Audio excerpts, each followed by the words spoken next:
நீதான் இந்த வீட்டுக்கு மாப்பிள்ளையா வரணும்னு ஆசைப்பட்டவனா? ஆமாங்க. நீங்க யாருக்கு அப்பாங்களா? மாமே. ஆமாங்க. பொண்ணுக்கு அப்பானா எனக்கு மாமா தானுங்க. நான் அந்த மாமே இல்ல, முறை. ஒரு குடும்பம்னு இருந்தா 4 முறவாசல் இருக்காருங்க செய்யும். நீங்க எத்தனாவது முறை? நான் அந்த முறை இல்ல, சொந்த முறை. இதே வண்டியில மகேஸ்வரிய உட்கார வச்சு காது குத்தி கடுக்காம போட்டவன் நானு. ஓ ஆசாரிங்களா? என்ன பச்சுக்கிட்டு இருக்கா? எதுக்கு தலை எனக்கு முடக்காம என்ன இது? Hi apple.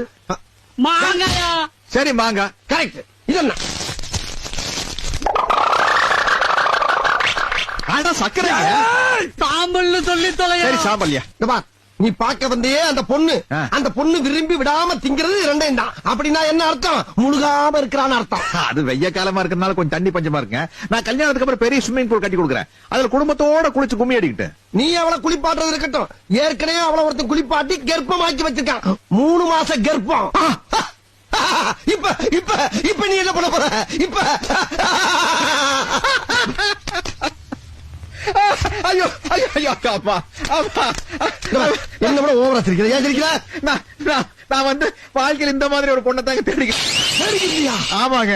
நான் எந்த மாதிரி டைப் ஆள்னாங்க, கஷ்டப்பட்டு ஒரு இடத்த விலைக்கு வாங்கி அங்க அஸ்திவாரம் தோண்டி பாலை காய்ச்சி வாஸ்து பார்த்து வீடு கட்டி அதுக்கப்புறம் அங்க குடி போறதை விட ஏற்கனவே கட்டி வச்சிருந்த வீட்டுல குடி போய் கப்பரும் படுத்தா வசதியா இருக்கு இல்லீங்களா?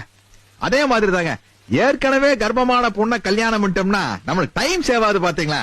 Because basically I am சோம்பேறிங்க.